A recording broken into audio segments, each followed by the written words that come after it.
Hello sir, మీ పేరు? నా పేరు వినోద్ శర్మ అండి. వినోద్ శర్మ. ఓకే. ప్రజెంట్ చూసుకుంటే ఇక్కడ తెలంగాణలో మార్వాడి గో బ్యాక్ అనేది ఒక నినాదం వినిపిస్తుంది, చాలా స్ట్రాంగ్గా వినిపిస్తుంది, డే బై డే ఇంక్రీజ్ అవుతుంది. దాని మీద మీ అభిప్రాయం ఏంటి సార్? నాకైతే ఏంది, ఇప్పుడు రేవంత్ రెడ్డి గవర్నమెంట్ మంచిగానే పనిచేస్తుంది. ఆయన అడ్మినిస్ట్రేషన్ మీద పెద్దగా ఏమీ నాకు అబ్జెక్షన్స్ లేవు. కానీ ఎందుకో ఇప్పుడు ఈ కొత్తగా ఈ అన్రెస్ట్ క్రియేట్ చేస్తున్నారు, డెవలప్మెంట్ కాకుండా మార్వాడి గో బ్యాక్.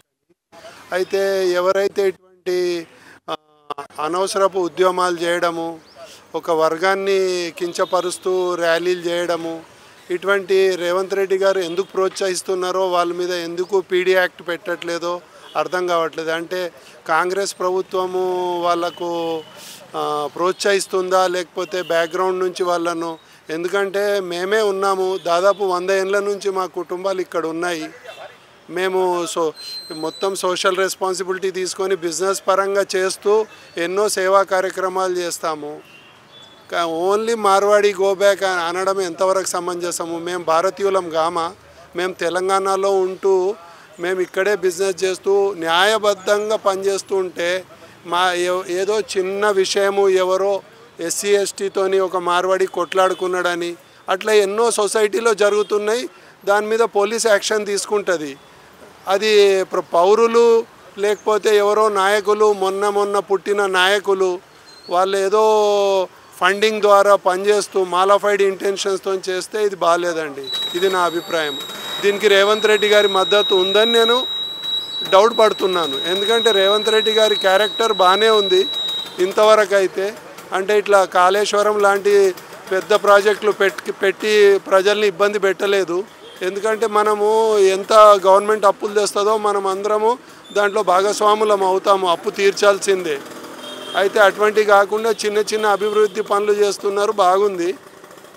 కానీ ఇది మాత్రమే నాకు రేవంత్ రెడ్డి గారు ఎందుకు దీని మీద యాక్షన్ తీసుకోవట్లేదు, ఎందుకు వాళ్ళ పోలీస్ వ్యవస్థ పనిచేయట్లేదో అర్థం కావట్లేదండి. కానీ కొంతమంది బయట ప్రజలు ఏమంటున్నారంటే మార్వాడి గో బ్యాక్కి మెయిన్ రీజన్ ఏంటంటే కొంతమంది వచ్చి మొత్తం తెలంగాణని వాళ్ళే ఆక్రమిస్తున్నారు. ఎక్కడైతే ఏ టౌన్కి పోయినా, ఎక్కడికి హైదరాబాద్ చూసుకున్న సుల్తాన్ బజార్ కానీ, బేగం బజార్ కానీ, కోటి కానీ, ఇక్కడంతా అబిడ్స్ ఇక్కడంతా వాళ్ళే ఉన్నారు, మొత్తం వాళ్ళ రాజ్యమే వెళ్తుంది అని ప్రజలు అంటారు. మా లాంటి వాళ్ళకి ఉద్యోగాలే వాళ్ళు వచ్చి ఆక్రమిస్తున్నారు అని అంటున్నారు. దాని మీద మీ అభిప్రాయం ఏమంటారు? కాదండి, మాలాంటి తెలంగాణ వాళ్ళకు ఉద్యోగాలు లేవు అని అంటే అది మంచి పద్ధతి కాదండి. మెరిట్ ప్రకారమే ఎవరైనా అభివృద్ధి చెందుతారు. వాళ్ళు రిస్క్ తీసుకుంటున్నారు, పెట్టుబడి పెడుతున్నారు, 24 అవర్స్లో 18 అవర్స్ పనిచేస్తున్నారు. కాబట్టి వాళ్ళు అభివృద్ధి చెందుతున్నారు. వాళ్ళేమో అన్యాయంగా ₹1 ₹100 అమ్మట్లేదు. ఒకవేళ ₹1 ₹100 అమ్మితే దానికి చట్టాలు ఉన్నాయి, వ్యవస్థ ఉంది, అన్ని చట్టాలు సమర్థవంతంగా దాన్ని అమలు చేస్తున్నారు. కానీ ఎవరినో టార్గెట్ చేసుకొని ఏదో ఫండింగ్ ద్వారా పనిచేస్తున్నారు. వాళ్లకు మన మంత్రులు, ముఖ్యమంత్రి గారు ఎందుకు దాని మీద చర్య తీసుకోవట్లేదో నాకైతే అర్థం కావట్లేదు. దీని వెనకాల గవర్నమెంట్ కూడా ఉందని మీరు భావిస్తున్నారా? నాకు డౌట్ వస్తుందండి. గవర్నమెంట్ అట్లా చేస్తుందని నేను రేవంత్ రెడ్డి క్యారెక్టర్ గురించి అనుకోవట్లేదు. కానీ ఎందుకో వీళ్ళు దాని మీద ఇప్పుడు ఆల్రెడీ మేము బెంగళూరు వెళ్ళాము, కన్నడ మాట్లాడకపోతే వాళ్ళు దూషిస్తున్నారు. అదే మేము బాంబే వెళ్ళాము. ఇట్లా మంచిగా హైదరాబాద్ కాస్మోపాలిటన్ సిటీగా ఎదుగుతున్నాడు. తెలంగాణ బాగుంది.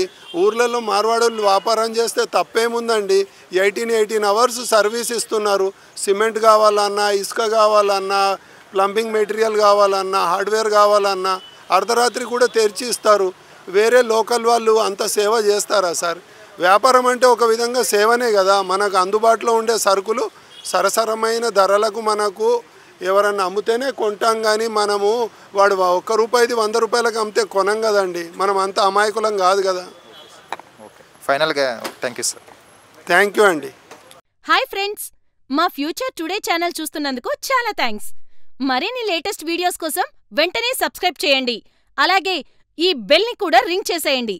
మా లేటెస్ట్ వీడియోస్ నోటిఫికేషన్స్ అన్నీ మీ మొబైల్లో వస్తాయి. మా వీడియోస్ మీకు నచ్చితే లైక్ చేయండి, షేర్ చేయండి, నచ్చకపోతే కామెంట్ చేయండి.